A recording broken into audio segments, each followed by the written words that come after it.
Buenos días a las personas que están aquí, a las que nos están siguiendo en streaming. Vamos a continuar el debate hablando de los obstáculos que actualmente impiden avanzar en la transición energética.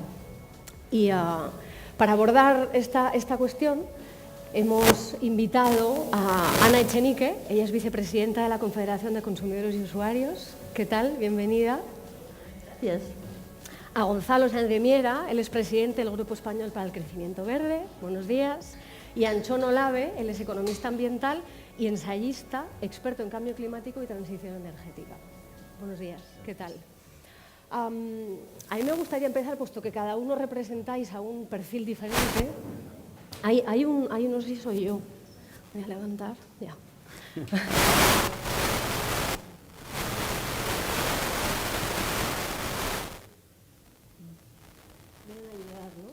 ¿Soy yo?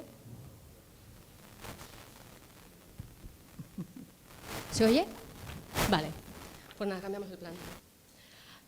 Puesto que cada uno venís de un perfil diferente, a mí me gustaría preguntaros cuál es desde vuestro lado la protección o el interés de los consumidores, la representación del sector empresarial y la perspectiva global y la observación de las cosas, que siempre es muy interesante. ¿Cuál vosotros ahora mismo identificáis que es el principal obstáculo ahora mismo? Pueden ser dos, pueden ser tres, hay tantos, que vosotros identificáis para avanzar hacia la descarbonización de la economía. Empecemos por Ana. Voy a empezar con una anécdota de Eugenio d'Ors, que fue un filósofo de la primera mitad del siglo anterior, y él estaba dictando una conferencia a su secretaria, a Pepita, y cuando acabó le dijo: Pepita, ¿lo ha entendido usted todo? Y dice: sí, don Eugenio. Le dijo: pues oscurezcámoslo. Entonces partimos de esa cultura. Entonces yo creo que ahora tenemos que aclarar todo esto, porque es incomprensible para una persona media entender los supuestos de los que partimos en todo este mundo energético, que la ministra lo ha llamado adicción o dependencia. Yo creo que somos yonkis directamente, ¿no? Yonkis energéticos. Entonces, ¿cómo desenmarañar esto? Y ese es el reto, ¿cómo lo desenmarañamos y qué actores tendrían que ponerse honestamente y coherentemente y haciendo rendición de cuentas después, incluso permanentemente, de esta situación y su parte de responsabilidad? Entonces, es aclarar y hacer que todo el mundo esté no solo formado, sino informado. Y no lo conseguimos por varios elementos que ya iré mencionando. Gracias, clarísimo. ¿No? Se traslada de eso. Gonzalo. Bueno, buenos días y muchísimas gracias por invitarnos. Nosotros somos el Grupo Español de Crecimiento Verde. Para el que no lo conozca, somos empresas, un grupo de empresas de todos los tamaños y en todos los sectores que defendemos que frente a la triple crisis actual, la única respuesta es la economía verde y que esto es una oportunidad económica y social para nuestro país. ¿Cuáles son los obstáculos? Yo venía con una idea, pero como has dicho que podemos tres, voy a decir tres. Uno muy prosaico, el permitting, o sea, toda la tramitación administrativa.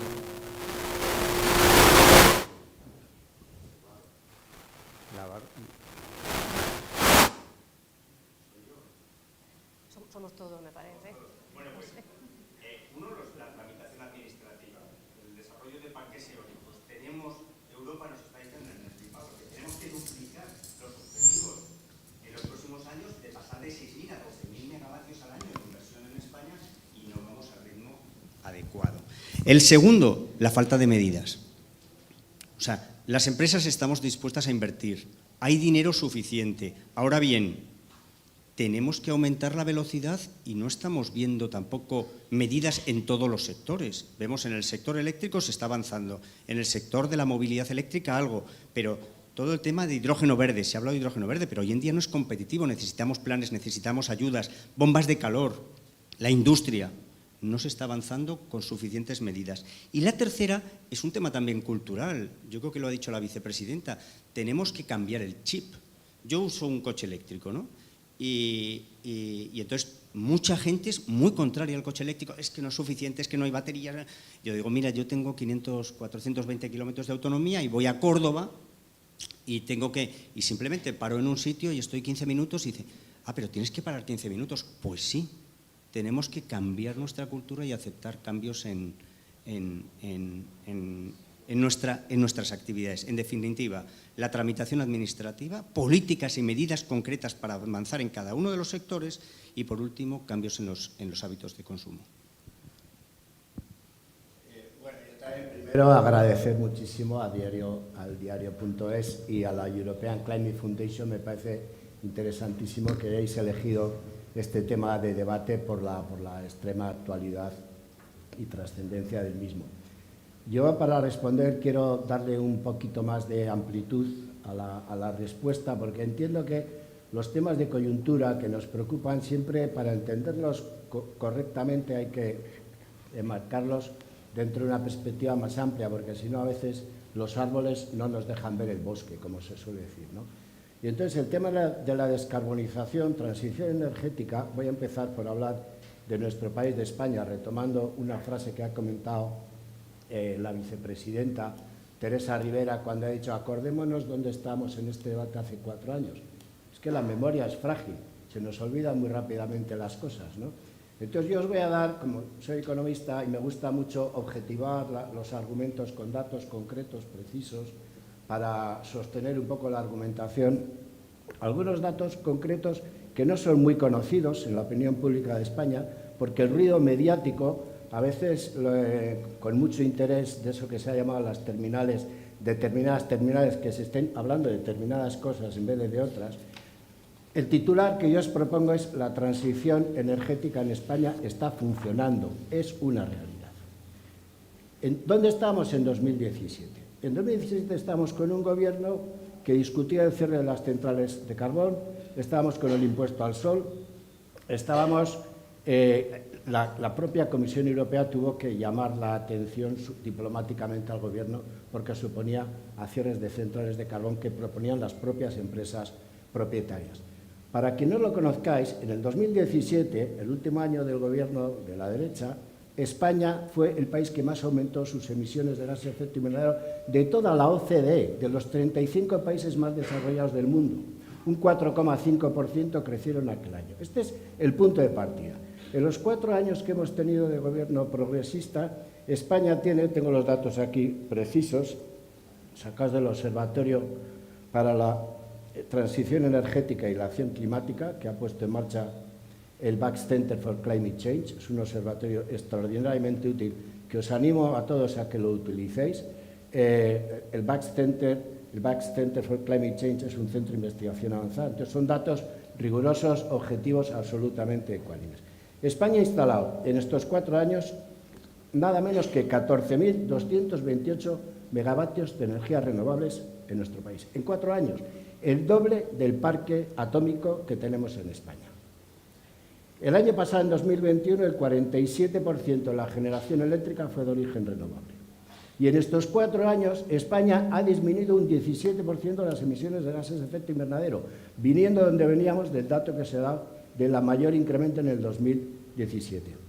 Quiere decir, al mismo tiempo que hemos instalado 14.228, de los cuales, no os perdáis, 10.000 son de energía solar fotovoltaica, al mismo tiempo España ha retirado más de 6.000 megavatios de centrales de carbón, y todo eso en un clima de acuerdo social con las centrales sindicales, con las regiones donde se han cerrado las centrales y las minas de carbón, hasta el punto que las Naciones Unidas han reconocido lo bien que ha hecho este país ese tema dentro de lo que se llama transición justa. Es decir, estos son datos, estos son hechos. Esta transición energética ya está ocurriendo.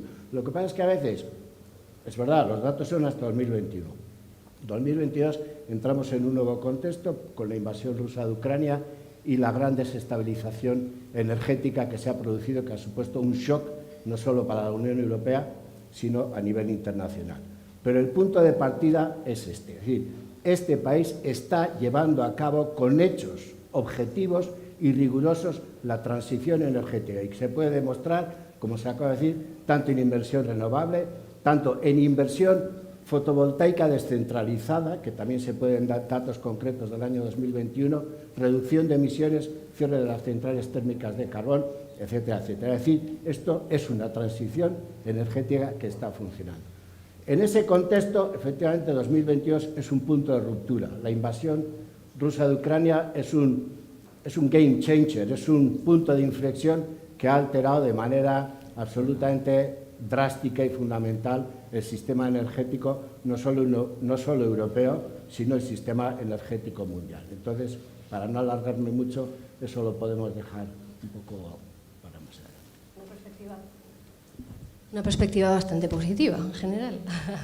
Pero bueno, como aquí hemos venido a hablar de lo que queda por hacer, ¿no?, entre otras cosas, pero sale un punto común, que es el ritmo. De alguna manera, a Gonzalo y a Anchón, aunque sea de manera un poco opuesta, pero estáis hablando del ritmo, de qué velocidad se necesita o cuál se está aplicando y cuáles son los obstáculos para ir más rápido. Y yo aquí saco dos cosas. Estamos hablando muy pocos días después de que el Parlamento Europeo de vía libre o reconozca el papel que tiene el gas y la nuclear bajo determinadas condiciones, pero le reconoce un papel en la transición energética. Eso tiene mucho que ver con el ritmo.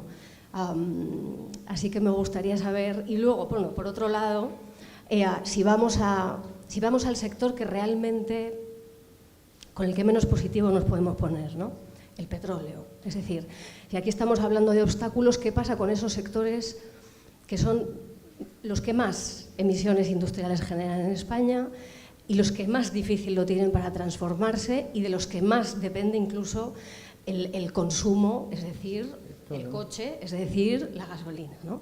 Cuando hablamos de ritmo, y yo os menciono estas dos cuestiones, que se reconozca el gas y que por otro lado haya sectores que lo tienen muy complicado, ¿a qué ritmo vamos? ¿Al que necesitan las empresas o al que están marcando las empresas o al que realmente se necesita para descarbonizar la economía para los humanos? Vaya, ¿no, Ana? No, indiscutiblemente el ritmo de las empresas, pero sin ningún lugar a dudas. De hecho, el diálogo, el llegar a consenso con las empresas es como el freno de lo que teníamos que estar haciendo. Entonces, eso es algo que, todo esto que estamos hablando, el ciudadano de a pie, los consumidores y consumidoras normales, ya han desconectado, ya no pueden seguir, porque este lío de información que hay, porque los medios de comunicación son una parte. Bueno, los grandes medios, más media, son una parte del problema. O sea, la gente realmente, tú empiezas a ver un informativo y es imposible entender lo que está pasando. Entonces, hay como diferentes niveles de conocimiento, con lo cual hay diferentes niveles de demanda, porque la demanda social tendría que ser el gran motor, pero es imposible. Han llegado estas empresas a tal nivel de poder y de asentamiento que es muy, muy difícil. Y además a mí me gustaría, algún día, me he sentado alguna vez y mirándoles a los ojos decirle, pero, ¿sabes?, ¿por qué no dais la vuelta y os acercáis al mundo común? Y realmente hace poco una gran empresa de estas, su presidente dijo que los consumidores que teníamos el modelo de la factura, ¿cómo se llama? Regulada, en el mercado regulado, éramos tontos. O sea, dentro del criterio de empresa, cualquier escuela de empresa diría que jamás, que cierren el micrófono siempre para no decir algo parecido a esto. Cuando esto ocurre, ese es el gran síntoma de lo mal que vamos. Entonces, necesitamos respeto, en primer lugar, y después necesitamos que se tenga un concepto de la empresa, tiene que cambiar a largo plazo. Ha habido un cambio enorme, por ejemplo, en el mundo de la fotografía. Hemos pasado en muy poco tiempo de la fotografía con procedimientos químicos a la... Yo no he visto a nadie decir, pobres los de la empresa de la fotografía, hay que darles tiempo, una moratoria. Los pobres se las han arreglado como han podido. No son un gran lobby, no son proveedores de algo imprescindible que tenía que ser un derecho. Entonces, es indiscutible que vamos tarde, vamos despacio, y el gran freno es la falta de habilidad Y dentro de las grandes empresas hay departamentos. CECU fuimos fundadores del Observatorio de la Responsabilidad Social Corporativa, vimos una puerta abierta, hubo un primer momento en que parecía que iba a haber una comunicación amable, vamos a decir, y duró muy poco tiempo. Y los departamentos de las empresas, había una gente entusiasmada, formada, motivada, pero el Consejo de Administración no. A mí me invitaron fui con las acciones de unos accionistas a una junta de accionistas de una gran petrolera, porque había habido un vertido en Ecuador. Y entonces estuve en la junta de accionistas, que no había estado nunca, y es algo impresionante, y entonces les dije que qué mal lo que habéis hecho, qué horror Ecuador, pero miré a los accionistas y les dije, la culpa es vuestra, les dais vuestro dinero para que crezca como sea, y no es como sea, ya no puede ser como sea. Entonces, esta ética, esta reflexión sobre lo común, y es un caso concreto de el planeta es realmente lo común. Entonces, no sé si habéis visto el chiste del roto, de una patera enorme y vienen diciendo somos camareros. No puede ser. Esto lo tenemos que desmontar, y desde el mundo del consumo hay una impotencia entre los que tienen interés y un apartarlo para no complicarle más la vida y no sentirse culpable el ciudadano, que es realmente grave. Ahí habría que… Y luego el discriminar en la información, o sea, saber cuando una noticia es falsa. Entonces, me encanta estar aquí en el espacio de diario.es, porque realmente cuando nació era una necesidad, ¿no? Igual que otros medios, nuestra ballena blanca, que ya lleváis tiempo. Necesitamos, pero ¿cómo conseguimos que el mass media se dé un baño de honestidad, de coherencia y de conciencia de su servicio? Están en el mismo barco, estamos en el mismo planeta. Gonzalo, claro, representas a las empresas que quieren dar pasos, pero podrían ir más rápido, ¿no? ¿No podrían ir bastante más rápido? Por supuesto. O sea, primero, vamos al ritmo insuficiente, eso está clarísimo. Segundo, las empresas, cada vez más empresas, vemos esto como una enorme oportunidad. En este grupo estamos empresas eléctricas, estamos empresas de construcción, de transporte, empresas agro, y vemos que es la única vía de futuro. Fíjate, lo que vemos es que hay oportunidades tremendas, pero hay una competencia global por aprovechar las oportunidades. Que hay una competencia entre países, entre empresas, entre regiones, y o lo aprovechamos nosotros, España, o lo van a aprovechar otros. Y son oportunidades industriales. Está el caso, por ejemplo, sabéis que algunas empresas de fabricación de coches eléctricos se han instalado en España. ¿Por qué se han instalado en España? Por dos razones. Porque hay una base industrial y, segundo, porque piensan que tenemos una ventaja competitiva España con respecto a los países europeos, porque vamos a tener una energía más económica, más barata. Y esto es un elemento de competitividad. Lo que tenemos es que aprovechar esto en el resto de sectores económicos. O sea, que esto no va solamente de cambiar la matriz energética, va de aprovechar las oportunidades industriales. Y luego la referencia que tú haces a las empresas fósiles, a las empresas gasistas y petroleras. ¿Qué tienen que hacer? Transformarse. Igual que nosotros nos transformamos hace 20 años o hace 10 años, las empresas de fósiles tienen la obligación y la necesidad de transformarse y de adaptarse a este nuevo contexto. Y yo creo, ¿y qué significa eso? Invertir en renovables y en hidrógeno verde. Y lo decía la Agencia Internacional de la Energía la semana pasada. Presentó el informe de inversiones y dijo: las empresas de hidrocarburos están en una posición inmejorable ahora para acometer la transformación. ¿Por qué? Porque con esta crisis energética están obteniendo mucho más cash flow, muchos más beneficios, y eso les puede permitir reinvertir esos beneficios en tecnologías de futuro, en renovables y hidrógeno verde. Te veo muy positivo, ¿eh? Sobre todo, y vuelvo al ritmo, de cuánto tiempo… O sea, todo el rato para mí hay una dicotomía entre lo que realmente necesitamos los humanos, así como especie, ¿no? Como para poder seguir viviendo aquí, y el ritmo que necesitan Shell, Exxon, yo no sé, voy a la más extrema, podría abordar otras, pero para transformarse. La cuestión es que las dos puedan coincidir, pero no sé si coinciden. Pero fíjate, lo que tenemos es que la revolución tecnológica ha sido tan tremenda que lo que ha cambiado es que ahora las tecnologías limpias, las soluciones limpias, las renovables, el coche eléctrico, el hidrógeno verde, ya muchas de ellas son plenamente competitivas y otros lo van a ser en los próximos 4 o 5 años, el hidrógeno verde. Entonces, estamos en disposición de cambiar, tenemos las tecnologías, tenemos los recursos económicos, entre otras cosas el plan de recuperación. O sea, no hay ningún obstáculo real, a no ser, aparte de las políticas, para que se haga esta transición. Y realmente lo de España es que estamos en una posición inmejorable como país para aprovecharlo, para tener una energía más barata y para aprovechar la oportunidad industrial. No podemos perder esta oportunidad. Anchón. A ver, yo, la respuesta que la pregunta que lanzas tiene mucha tela y hay que abordarla a diferentes niveles. No es lo mismo que estemos hablando de España, que estemos hablando solo de Europa, o que, si ya mencionas a Exxon, estamos hablando en contexto internacional, porque la respuesta es muy distinta. Da igual, Repsol, me lo traigo aquí. Ya, quiero decir que el gran problema que no hay problema.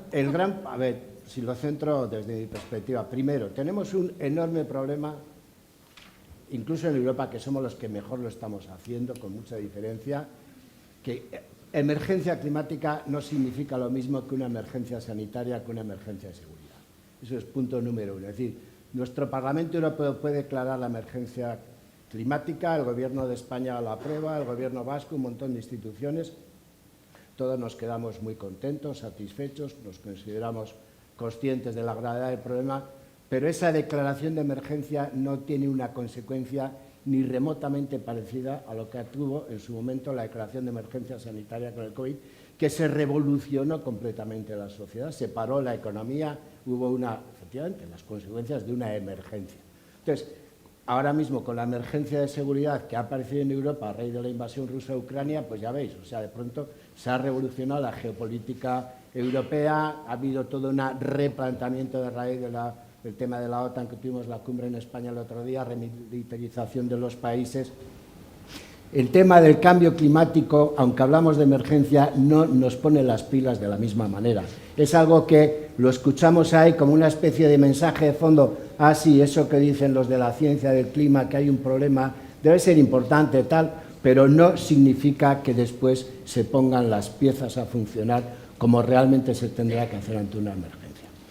O sea, dicho eso, en términos coyunturales, ¿no?, lo que nos está ocurriendo con la transición energética ahora mismo, ya en el año 2022, a partir de la invasión rusa de Ucrania, es que se ha, como he dicho antes, las bases de ese sistema se han puesto patas arriba. Entonces, como no podía ser de otra manera, las industrias fósiles, especialmente las del petróleo y las del gas, han hecho lo que llevan haciendo 50 años, por otro lado, aprovechar cada coyuntura para reconstruir y activar un relato, un relato en contra de la transición energética, que saben que de alguna manera va en contra de sus intereses del statu quo energético fósil.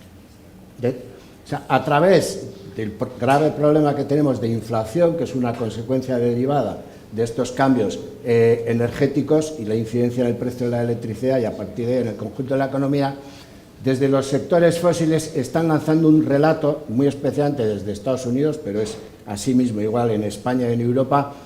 No podemos ir tan rápido con la transición energética, en parte este encarecimiento de los costes es debido a que se quieren hacer las cosas demasiado rápido, hay que ser más realistas, ir por tanto más despacio, etcétera, etcétera. Incluso en Estados Unidos hay, desde los lobbies de las energías fósiles del petróleo, se están apareciendo ante la opinión pública como nosotros somos una energía patriótica, el petróleo y el gas, porque nos ayudamos a nuestro país a no depender de las energías de un tirano como Vladimir Putin, etc. Es decir, es una lucha feroz, atroz por el relato, para convertir este contexto de cambio que ha ocurrido en 2022, ganarlo a su favor, hacer que se retrasen las medidas y en ese sentido, pues también en España, es decir, las empresas petroleras españolas, de cuyo nombre no quiero acordarme, pues están siendo muy activas mediáticamente para acusar a que España está intentando hacer las cosas demasiado rápido,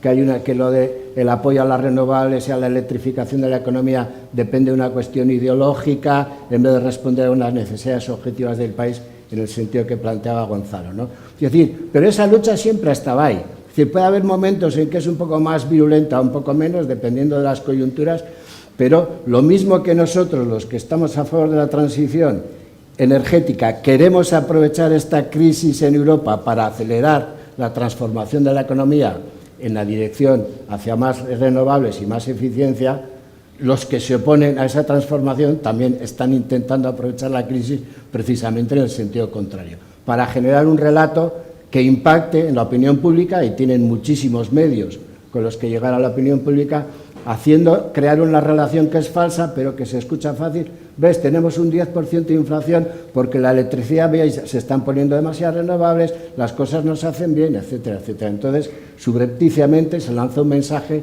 de asociar el actual contexto de coyuntura económica difícil por el tema de la inflación y por el tema del gas de Rusia, etcétera, como que eso tuviese que ver con que se están haciendo las cosas muy rápido.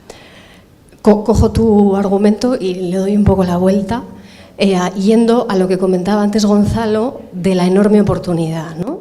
Si lo bajo mucho a los consumidores, llego a dos sitios. Uno es el coche eléctrico y otro es el autoconsumo solar. Qué dos grandes oportunidades, ¿no?, para reducir emisiones de manera bastante potente.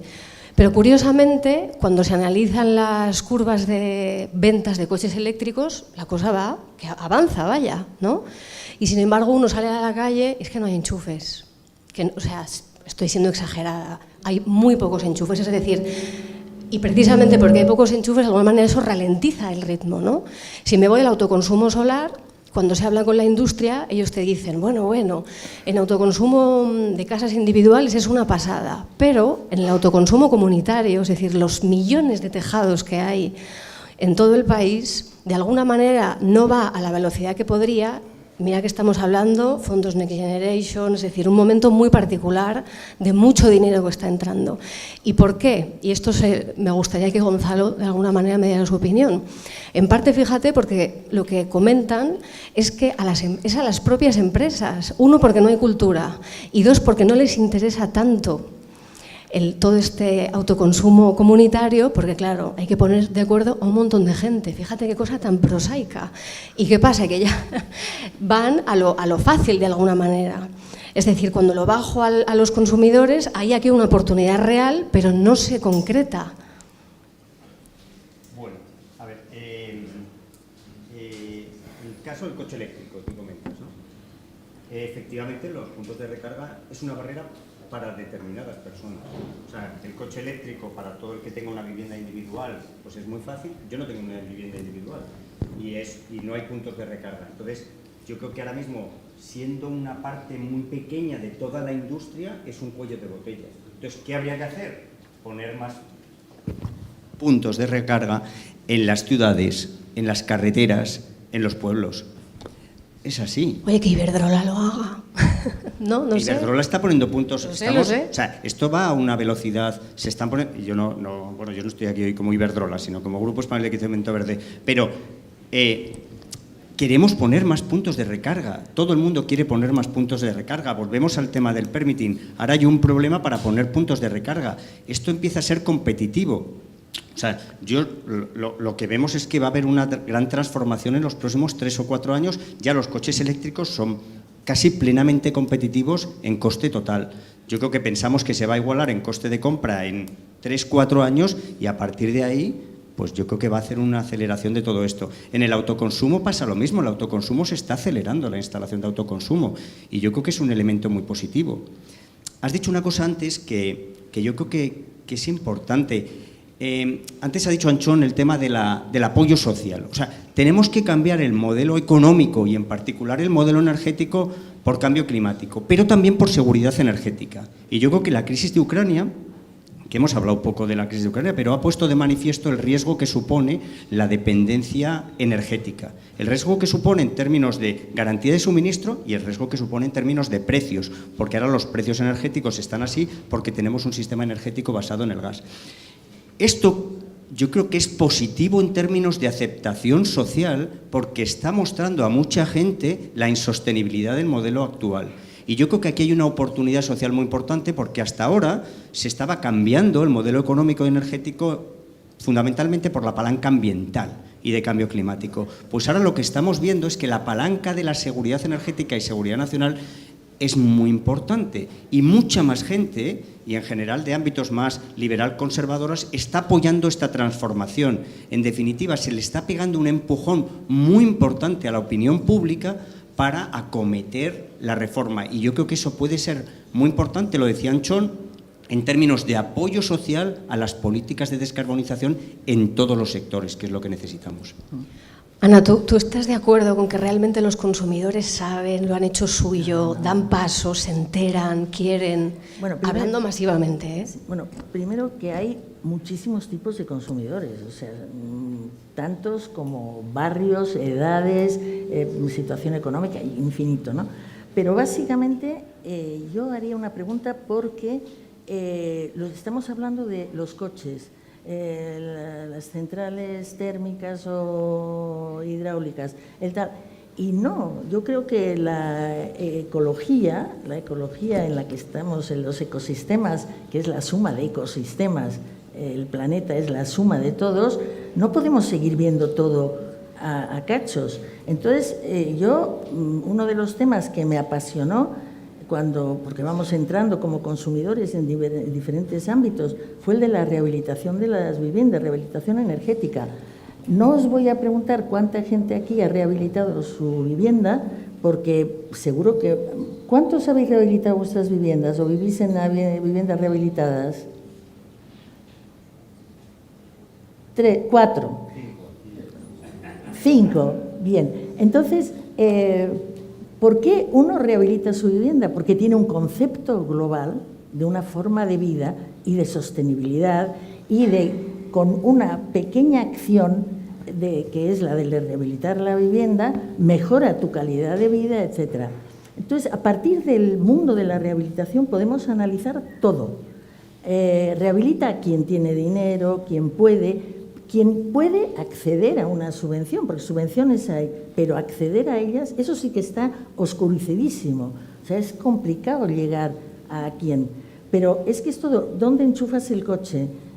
¿Necesitas el coche? Al tiempo que estamos hablando de vivienda, no deberíamos estar hablando al mismo tiempo de todo, de barrio, de comunicación. Un amigo mío que ha estado en Berlín hace poco me contaba que hay un bono de 9 euros por el que te mueves por toda Alemania menos alta velocidad. Perfecto. Entonces, ¿quién va a estar comprando un coche eléctrico si puede tener ese bono para un transporte público que llega a los sitios, etcétera? Entonces, estamos hablando de un modelo, de una forma de vida que el ciudadano entendería perfectamente bien. Lo que no va a entender es este lío, porque estando dentro, como estamos, bueno, yo concretamente, hay días que digo, no, me estoy volviendo loca, esto no puedo ser, y acabo repitiendo. Habíamos hecho una guía que se llama Manual de Supervivencia, de consumo, ¿no? Consumo cotidiano con varias organizaciones. Y entonces cuando me empezaron a llegar las aportaciones de cada organización, yo dije, esto no es. Entonces pillé mi nieto Mateo, adolescente, zascandil al uso, le dije, léete esto. Me dijo, Ana, pero esto es un horror, pero ¿cómo voy a leer eso? Claro, la gente que lee ahora, cosas muy cortas, muy concretas y muy atractivas. Y entonces les dije a todos, el que va a dar el visto bueno a estos textos es Mateo, y lo hemos llamado el filtro Mateo, y ha salido una guía comprensible para todo el mundo. Entonces, en esa guía contamos que el único cambio es en el que todos vayamos a la vez, y en el caso de la energía, hablamos mucho de un término que ya resulta casi ofensivo, que es el de los consumidores vulnerables, porque lo que es gente a la que hemos echado del sistema un buen día porque estábamos todos felices siendo clase media y de repente pasan todas estas cosas y llegamos a esta crisis que es la madre de todas las crisis. Si no aprendemos ahora, no sé cuándo. Y entonces, ¿qué ocurre? Que de repente te falla todo, te falla todo. Entonces, ¿qué tenemos que hacer? Ofrecerle a la gente una visión global. Hace falta honestidad y hay que recuperar la confianza. El ciudadano de a pie no tiene confianza ni en el gobierno, porque además los ataques al gobierno, en otros casos anteriormente era menos porque no había crecido tanto esta barbaridad. Pero siguiendo, por ejemplo, el tema de Estados Unidos, yo estoy siguiendo un tema de ataques a gobiernos. Es brutal. Las nuevas tecnologías que todos alabamos tanto se nos han ido de las manos. Y lo que están haciendo es, como dice un amigo mío demoscópico, dice, hay agua, es como en una inundación, hay agua por todas partes, pero la gente tiene sed porque ¿dónde está el agua potable?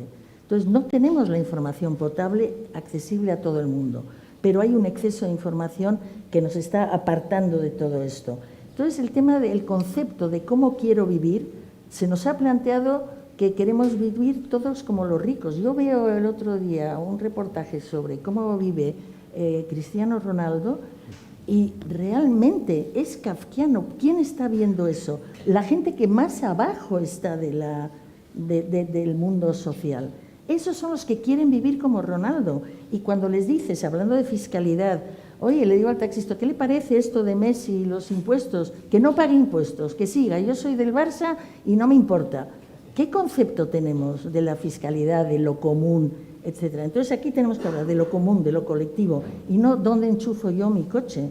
Eso ya va muy atrás, pero no tenemos... Y en el tema de los consumidores vulnerables y de la pobreza energética, los estándares que deberíamos de montar para ese nivel más bajo serían los de todos, porque estamos hablando de un derecho. La energía es un derecho, estamos en el siglo XXI. Entonces ya no es de, venga, vamos a hacer, y el bono social, y seguimos con asistencialismo, con caridad cristiana. No, este es el estándar y luego tú ya mejóralo como puedas, pero no puede ni un solo ciudadano vivir por debajo de este nivel. Y nos lo tenemos que poner claro, y es el momento, porque mucha gente dice, jo, ahora que no hay pasta. No, ahora es cuando hay que hacerlo. Ana está en una sociedad fantástica de futuro. Me he olvidado de que la producción de renovables es el ODS 7. O sea que además hay los ODS y todos, ni caso, ni se mencionan y son una pegatina que le ponemos a algo. Yo que creo firmemente en los Objetivos de Desarrollo Sostenible, me da mucha pena que estamos hablando del enchufe del coche y no estamos hablando del contexto en el que todo empieza a encajar, y cuando empiece todo a encajar, la gente vea que su pieza encaja, ya va a ser más fácil. Wow. Sí. Recuperando tu aspiración a recuperar lo colectivo, ¿no? Y me voy muy al presente y a un problemón, ¿no? Como es que mencionaban Gonzalo y Anchón. No solo la gran oportunidad, sino la cantidad de emisiones que se han reducido, cómo el despliegue de la eólica está ahí, es fundamental. Y entonces en lo colectivo tenemos a esta España vaciada, ¿no? Que dice, oye, ¿aquí qué pasa? ¿Cómo hacemos para combinar que aquí se respete mi paisaje, mi territorio, que yo soy exportador neto de electricidad muchas veces? Estoy exportando electricidad a otras regiones y aquí me decís que tengo que seguir poniendo aerogeneradores. Quiero saber cuál es vuestra opinión sobre este conflicto y cómo se podría resolver. Es complejísimo, pero abordarlo, porque ahora mismo es uno de los temazos, ¿no? Pero es en todos los terrenos, perdona, no solo en esto. Sí, hombre, pero claro, Ana, que tenemos que ir paso a paso. Pero... En este ámbito en concreto, a ver, yo creo que España en particular partimos de una situación francamente encomiable. Es decir, los fundamentos para un desarrollo extraordinario de las renovables en los próximos años y décadas son como posiblemente ningún otro país europeo. Tenemos 50 millones de hectáreas de territorio. Es decir, tenemos en ese territorio el MITECO, el Ministerio, ha dibujado de manera muy precisa y concreta todos los espacios que son naturalmente vulnerables, es decir, los que tienen que permanecer ajenos a ese despliegue de las energías, tanto solar como fotovoltaica como otras, fotovoltaica, eólica, etcétera, porque hay que preservar toda una serie de criterios que tienen que ver con la diversidad, con la protección de la biodiversidad, los paisajes, etcétera. Es decir, afortunadamente tenemos suficiente territorio como para poder desplegar la planificación que tenemos a 2030, incluso para más adelante, sin necesidad de tener que intervenir con los parques en los territorios más sensibles. Entonces, eso el Ministerio ya lo ha hecho. Esa planificación, esa delimitación geográfica está hecha y tenemos mucho territorio en España. Tenemos el mejor nivel de insolación de la Unión Europea, tenemos dos regímenes de vientos, Atlántico, Mediterráneo, tenemos empresas, tenemos tecnología. No podemos olvidarnos que esta es la primera vez desde la Revolución Industrial que España puede estar al frente de una transformación tecnológica, económica, energética a nivel mundial. Es decir, tenemos que aprovechar, esos son miles de puestos de trabajo de calidad que están ahí. Entonces, no perdamos la perspectiva, que los árboles no nos impidan ver el bosque. A veces el ruido que se genera con determinadas cosas muy concretas nos impide ver la gran transformación y que este país puede estar, y de hecho ahora mismo ya está liderando esta agenda junto con otros países europeos. Por supuesto, hay que bajar después al territorio y ahí las comunidades autónomas, claro, donde se instalan los parques muchas veces depende de la planificación que hacen ya las comunidades autónomas y los ayuntamientos tienen también muchísimo poder de decisión. Entonces ahí a veces se generan interferencias entre esa planificación que hace el Gobierno de la Nación, después las comunidades autónomas, pero el mensaje que yo quiero posicionar es que España tiene mucho territorio para poder hacer este despliegue de las renovables sin colisionar con los espacios naturales protegidos en su sentido más amplio, no solo los formalmente protegidos, sino todos los que tienen unas características ecológicas que es preciso preservar. Entonces, que no nos quedemos atrapados en falsos dilemas. No tenemos que elegir entre desarrollo de las renovables y protección de la biodiversidad de los paisajes. En este país eso no es un dilema real. Es un dilema que a veces se crea desde algunos medios interesados en que no prospere la transición energética. Entonces, se genera ruido para estar todo el tiempo hablando de los problemas en vez de hablar de cómo se están avanzando y todo el potencial que tenemos como país. Gonzalo, A ver, desde tu grupo, ¿qué pensáis? ¿Cómo os pues posicionáis? mira, nosotros con esto? vemos que hay que acelerar el desarrollo de renovables en España para cambiar un sistema basado en fósiles, que es el problema, a un sistema basado en energías limpias.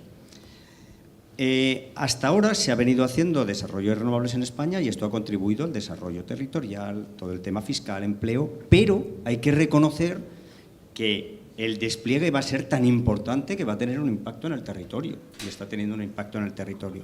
Sobre ese contexto, yo creo que esto puede ser una oportunidad de desarrollo de la España rural o de la España vaciada. Ahora bien, yo creo que tenemos que reconocer que todos tenemos que hacer las cosas mejor. Las empresas, yo creo que tenemos que hacer las cosas mejor. ¿Y qué tenemos que hacer? Dialogar más con las comunidades locales, hacer un esfuerzo en la preservación de la biodiversidad, porque tenemos que hacer frente al mismo tiempo a la crisis climática, a la crisis económica y también la crisis de biodiversidad, y España tiene riqueza de biodiversidad. Tenemos que contribuir al desarrollo local, y una de las empresas del grupo dice que generar valor compartido. Esa idea a mí me gusta. Esto va a generar beneficios para todos, pero tenemos que distribuir estos beneficios. Eso las empresas. Los medios de comunicación y las ONGs, explicar lo que supone las implicaciones de la transición energética. La transición energética va a ser bueno para la economía española, porque vamos a tener una energía más segura, vamos a tener una energía más competitiva y vamos a tener una energía más limpia. Ahora bien, va a tener un impacto en el territorio, en el paisaje, tú lo decías, habrá que minimizar eso, pero en España se tienen que poner bastantes megavatios renovables. Entonces, eso hay que explicarlo. Y en términos ambientales es bueno, Heikki siempre lo decía, ¿no? O sea, sustituir los fósiles por renovables tiene muchísimas ventajas ambientales. Lo que pasa es que no vemos muchas veces los impactos negativos de los combustibles fósiles, porque no se ve la conexión directa con el cambio climático, no se ve el impacto que tiene en las zonas, en los países donde se extrae ese petróleo y el gas. En cambio, las renovables sí que se ve el impacto. Y eso hay que explicarlo a la sociedad. Y por último, las administraciones tienen que también gestionar esto. Tiene todo el tema de los permisos, tienen que planificar, tienen que gestionar también esto.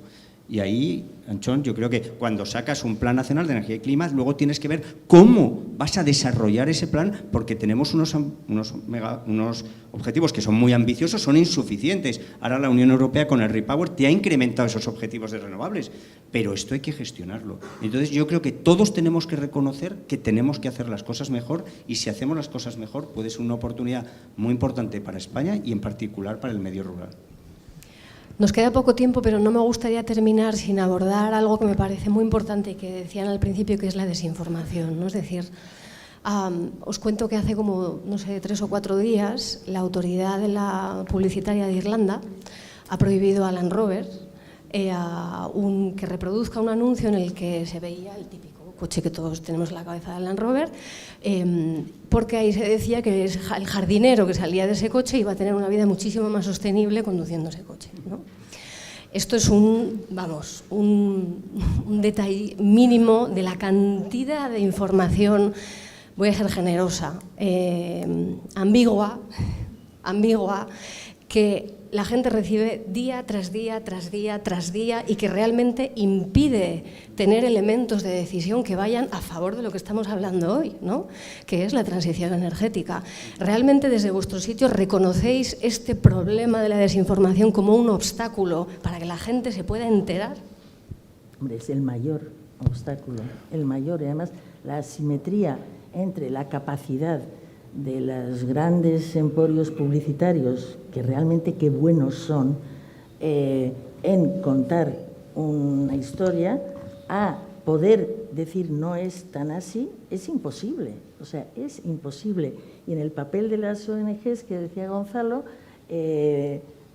porque fuimos creadas, o sea, nació el concepto en un momento que no tiene nada que ver con cómo es actualmente. Y entonces ahora somos una especie de herramienta que no podemos funcionar realmente como queremos.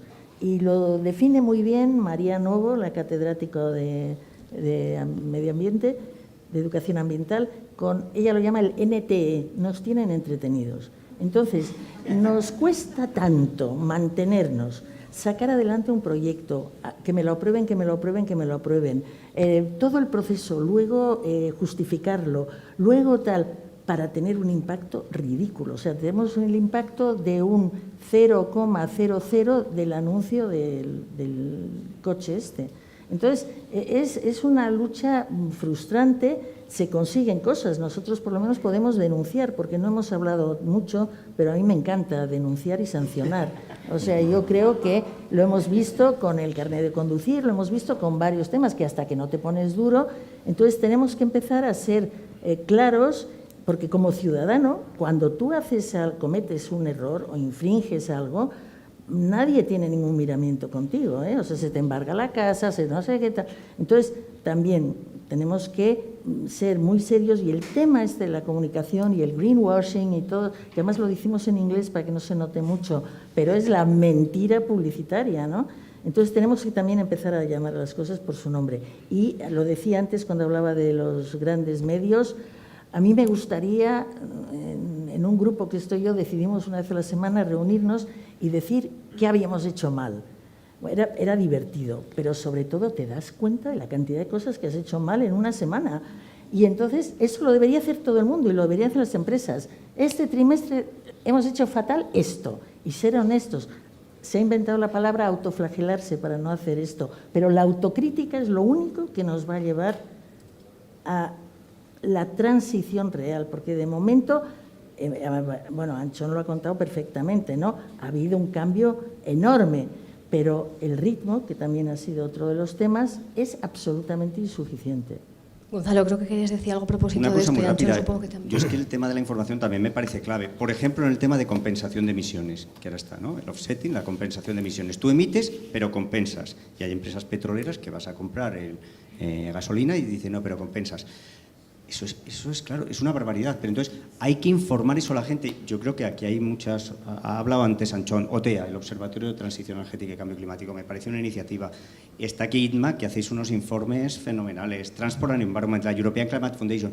Yo creo que cada vez hay más presión y más informes independientes, pero que no es suficiente. Pero hay que hacer un esfuerzo mucho mayor por aportar luz en todo esto. Y yo creo que el tema de los medios también y del impacto reputacional que pueden tener las empresas cuando hacen mal las cosas es un tema cada vez más importante. Antxon, ¿quieres concluir sobre esto y ya con esto? Sí, bueno, yo creo que efectivamente, especialmente desde las ONGs, yo defiendo totalmente que se haga esta especie de labor de, entre comillas, fiscalización sobre el greenwashing, ¿no? Pero yo creo que, sobre todo nosotros, yo defiendo que la transformación de la energía y la respuesta a la emergencia climática hay que plantarla en positivo. O sea, no me importa tanto los mensajes que haga Repsol para lavar su imagen diciendo que no sé qué, sino lo que quiero, y llevo muchos años en eso, es apelar a la ciudadanía. Esto es una respuesta política, con mayúsculas. Solo vamos a salir de esta emergencia climática bien si desde la política, es decir, desde las instituciones que velan por el bien común, se asume esto como lo que es la transformación de todo un sistema energético mundial en los próximos 30, 40 años. Esto no está al alcance, o sea, solo está al alcance de los gobiernos, de las instituciones que tienen poder para hacer esas grandes transformaciones. Y esto es una lucha política y moral. Yo llevo muchos años defendiendo que hay que educar, concienciar, sensibilizar, que la gente que afrontamos esta emergencia climática es el mayor desafío político y moral de nuestro tiempo. Hay que hablar de cómo se transformó hace 300 años, 200 años, la lucha contra la esclavitud, la conquista de la democracia, la conquista de igualdad de género. Es ese tipo de lucha lo que tenemos. Entonces, no es tanto una cuestión de como consumidores, con todos los respetos, que también hay que luchar ahí, sino como ciudadanos y ciudadanas, que exigimos y demandamos de nuestros gobiernos que tengan el coraje de responder a esta emergencia climática, porque nos va literalmente la vida de nuestros hijos y de los jóvenes y de los que vienen detrás en ello. Entonces, es más apelar a la política en el sentido noble de la palabra como respuesta a lo común. Creo que es ahí donde nos tenemos que centrar, porque eso es o lo ganamos ahí o no lo vamos a ganar. Lo común, yo me quedo con esa palabra. Muchas gracias, Ana, Gonzalo, Antxon. No os vayáis porque ahora vamos a hacer una pausa de 20 minutos, hay un café en otra sala y después vamos a hablar de las recetas para liberarnos de la dependencia de los combustibles fósiles, casi nada. Gracias.